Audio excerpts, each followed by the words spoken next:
Hello, everybody. In this presentation, we are going to be talking about using visual aids.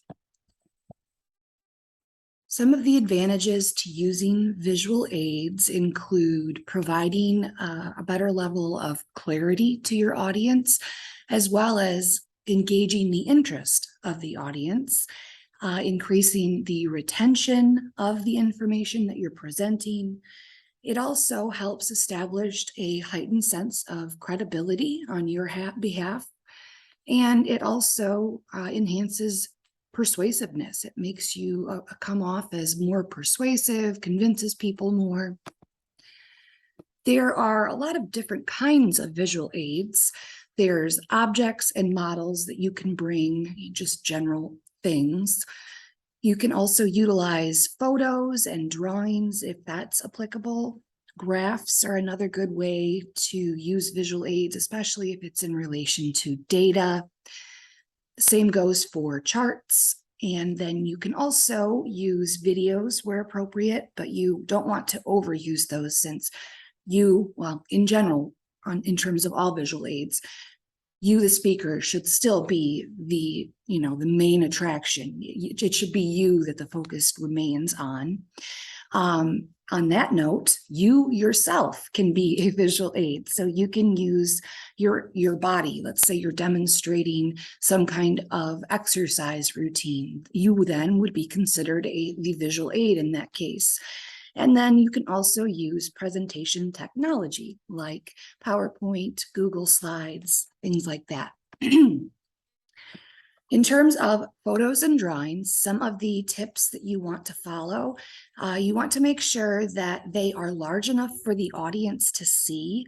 So you don't want to just pull a photo out if it's a 3x5 photo and assume that the audience is going to be able to see that. So you need to find a way to make sure that it is large enough for the audience to see. So maybe it's a projector. Maybe it's put into presentation technology. So you put it into a PowerPoint so that you can enlarge that.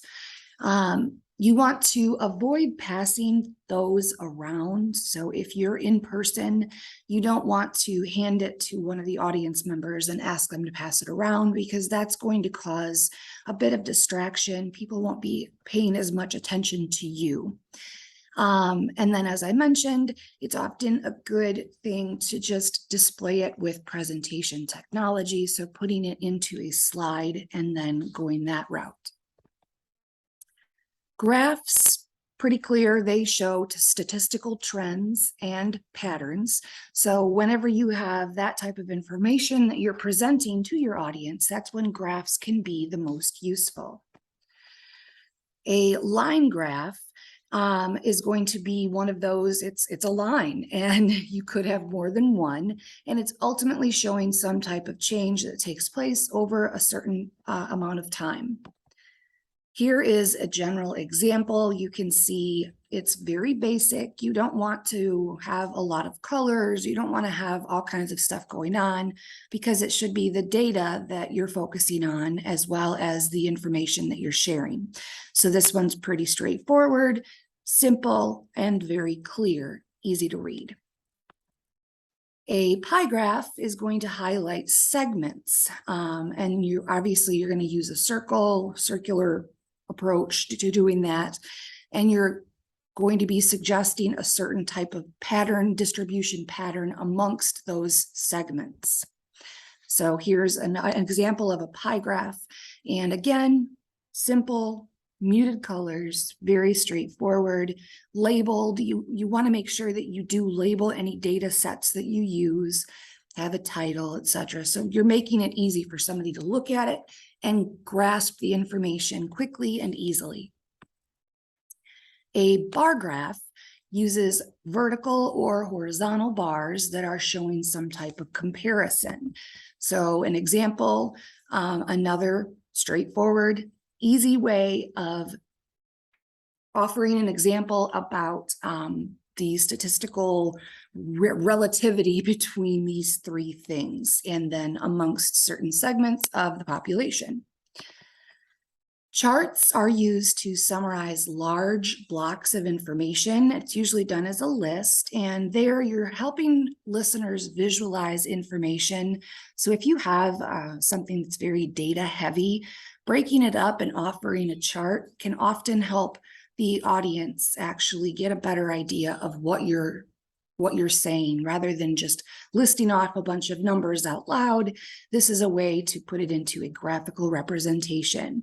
You want to ultimately show the steps of a process within that. And then, as with all the other examples we've covered, you want to make sure that they are simple and clear. A chart example here, we see that it's, again, very simple, it's clean, it's easy to read, and then you would go through and talk about what stands out amongst this information that's related to your speech. A video, as I mentioned earlier, you want to make sure and keep those short because you should be the focus. So you want to just take like little snippets or clips. When you're doing that, you want to make sure that you have it queued up to the spot that you're going to start it at, or you can actually even, if you are, handy at this kind of thing, you can actually cut or crop the video so that you don't have to worry about fast forwarding, but you want to make sure that you are ready to actually play it where it should start. So you're not fumbling around with a remote or what have you when you're presenting that video. You want to integrate it smoothly. So, you want to sort of transition into it, introduce what you're going to be talking about or sharing in the video, and not just suddenly turn it on and then assume that the audience will understand why you're using it. And you do also want to make sure that you avoid using any low resolution videos. So if there's something that you really want to use, but it's difficult to see because it's very low res, unfortunately, I would recommend that you just don't use it at all rather than relying on that low res version. As I mentioned, the speaker can be a visual aid as well. So I gave an example earlier, but you'll be using your body somehow to demonstrate a procedure. And you want to practice in advance to make sure that you can coordinate the words that you're saying along with the actions, because even while you're demonstrating something, you should still be giving a speech. You should still be talking. So sometimes that takes a little bit of work to, catch on to how you're going to be able to do that without stopping talking. So presentation technology, you can, as we sort of suggested, ultimately incorporate or combine several different types of audio visual materials, because you can insert all of that stuff into, say, a PowerPoint. You do want to use it strategically. You shouldn't be putting all of your speech on a slide. You shouldn't even be putting half of it. It should be very minimal, because you don't want people just staring at the screen. So use it strategically.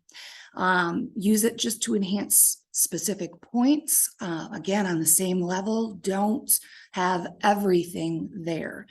And you definitely don't want the presentation technology to overpower your presentation. It is there just to provide a visual aid. You're just using it to enhance, not replace. And definitely don't read from a screen while you're using that. You should still be using note cards or, some type of outline that you have put together. And you don't want to rely on looking at the screen and reading from it, because then the audience won't be able to see your face. You are going to lose a lot of those nonverbal cues that take place when you're actually looking at the audience.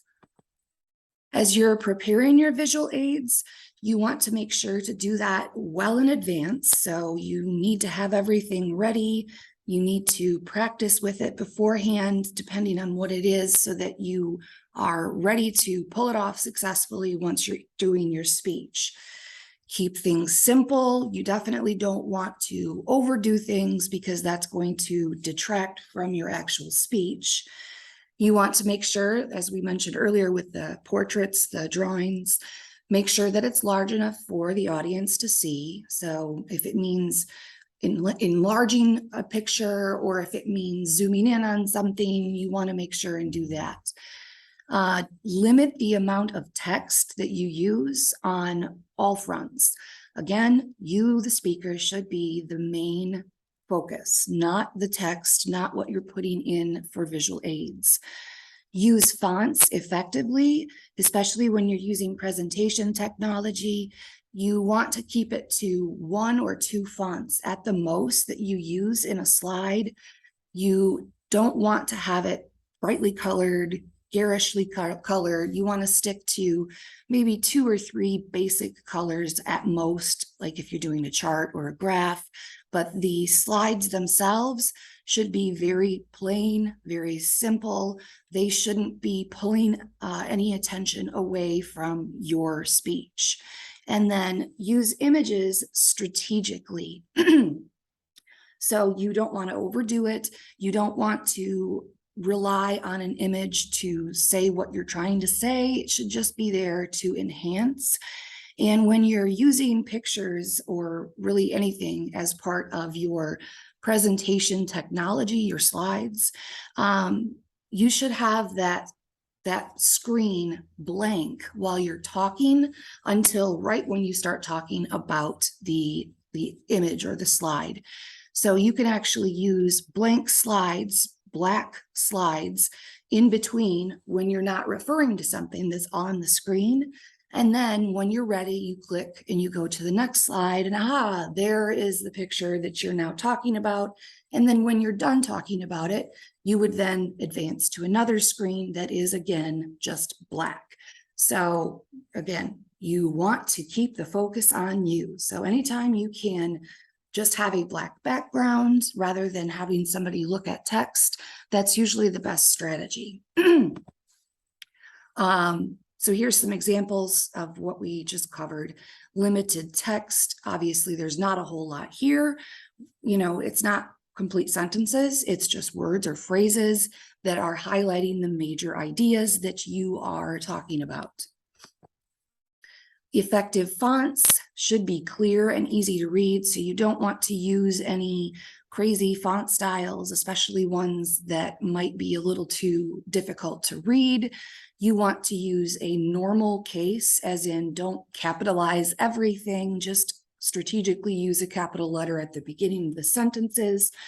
As I also said earlier, 2 fonts per slide is the most. So if you chose to use, let's say, Cambria and Arial, one for your title font, the other for the body, that's the max.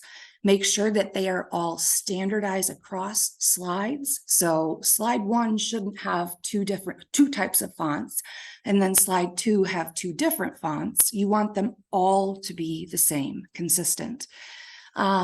Size your titles and body text properly so that nothing is too large or too small. You want to make it fit on the screen effectively. Some examples of effective fonts here we see on the left, ineffective, primarily because they're a little bit too much. They're, you know, they should be rather basic, rather simple, easy to read. So all of those on the left side are ones you want to stay away from, those types. More effective fonts are these traditional types that we normally see when we're, you know, writing a paper or typing it up in Word, things like Times New Roman, Cambria, those types of fonts. Effective colors. So if you are using color, they should be high contrast, as in, you know, not too close to the same color so that they really stand out. So for example, if you use a white background, you should use a black text. They should be easy to see. So you don't want to have something really, really light and have it difficult to read. Limit the numbers that you use as much as possible, and same thing as with the fonts, they should be consistent across all of the slides. Strategic images, they should be large enough, obviously, to see. Talked about that. High resolution, as with all other things. The images should be clear and simple, and then you should still include a title on the slide when you're using images. Presenting visual aids, you want to display them where they can actually be seen. That's a pretty straightforward one. As we said earlier, avoid passing them, display only while you are discussing them, not before and or after. Make sure to explain things clearly and concisely, and going back as a reminder, make sure that you transition into those so that it's clear how you're using them and why. Talk to the audience, not to the visual aid. You shouldn't be staring at an object you're using for a visual aid. Make sure you practice in advance. And then if you're needing to use a room or special equipment, you want to practice in advance, check everything, make sure that it works correctly, that you know how to use it, etc. All right, so that's it for this particular presentation, but I do want to let you know that there are on Moodle in the PowerPoint presentation for this particular presentation, there are some example videos that I strongly suggest that you review, but I didn't want to do that in this particular recording because it would take quite a while. So I was trying to think of you guys. So when you have a chance, please check that out because it will give additional examples to some of the things that we were discussing. So thank you very much, you guys, and have a great week.